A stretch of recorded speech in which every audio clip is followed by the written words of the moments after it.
प्यारे बच्चों, कक्षा 10वीं गणित पूरक परीक्षा 2018 का महत्वपूर्ण प्रश्न है के नियम के किस मान के लिए दिए गए समीकरण के दो अलग अलग प्रश्न हल करने, एक अद्वितीय हल हो, कोई भी हल ना हो। ये प्रश्न जो है 6 नंबर के लिए पूछा गया था पूरक परीक्षा 2018 में।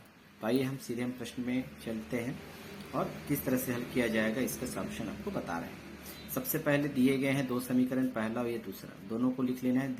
दिया गया है समीकरण निकाय, ये चाहे तो आप समीकरण पहला समीकरण दूसरा लिख लीजिएगा। अब हमें एक अद्वितीय हल के लिए पहले हल करना पड़ेगा, फिर बाद में कोई हल ना हो। तो कंटिन्यू हम देख पा रहे हैं इस है ना रैखिक युगपत समीकरण, दो समीकरण है तो दो समीकरण का रैखिक युगपत समीकरण होता है a1x plus b1y equal to c1। इसी प्रकार a2x plus b2y equal to c2 से क्या करेंगे, तुलना करेंगे, से तुलना करने पर, ठीक है। तो तुलना करेंगे तो हमें a1 b1 c1 का मान, a2 b2 c2 का मान मिलेगा। यानी x का गुणांक a1 b है ना, y का गुणांक b1 और अचर पद c1। इसी प्रकार x का गुणांक a2, y का गुणांक b2 और अचर पद c2 होगा दूसरे समीकरण का।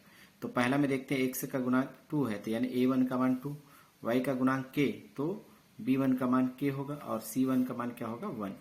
इसी प्रकार से दूसरे समीकरण में देखेंगे x का गुणांक 3 यानी a2 का मान 3 है ना, और y का गुणांक है -5 तो यहाँ पे चिन्ह के साथ लिखेंगे -5, ठीक है, और c2 का मान हो जाएगा 7। ये दोनों मान आ गए।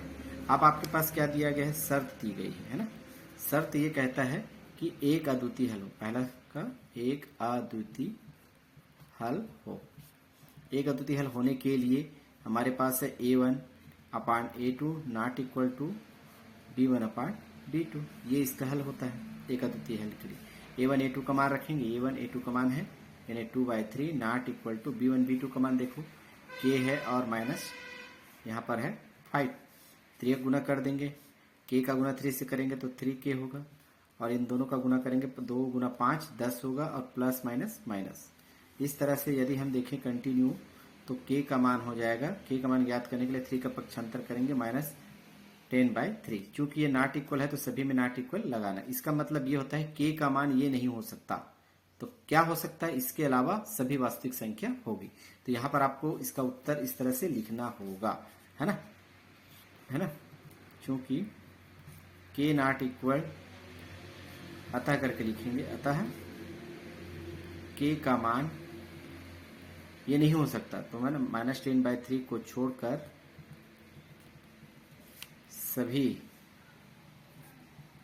सभी वास्तविक मान के लिए सत्य होगा।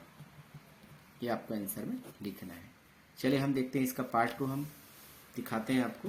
कोई भी हल ना हो, ठीक है, कोई भी हल ना हो, मैं इसी में ही साइड में बना देता हूँ ताकि आपको समझ में आ जाए। दूसरा हम लिखेंगे, शर्त दूसरा दी गई है, कोई भी हल ना हो, कोई भी हल ना हो। इसके लिए क्या नियम है, a1 अपान a2 बराबर b1 अपान b2 और not equal to c1 upon c2। सभी के मान रख लेंगे और हमें k का मान ज्ञात करना है। तो यहाँ पर आप देख पा रहे हैं a1 का मान हमारे पास क्या है, देखिए 2 है, और a2 का मान 3, तो यहाँ रख दीजिए 2 और 3 इक्वल b1 और b2 का मान सेम टू सेम k और -5, ठीक है, और not equal to c1 upon c2, तो इसका है 1 और 7।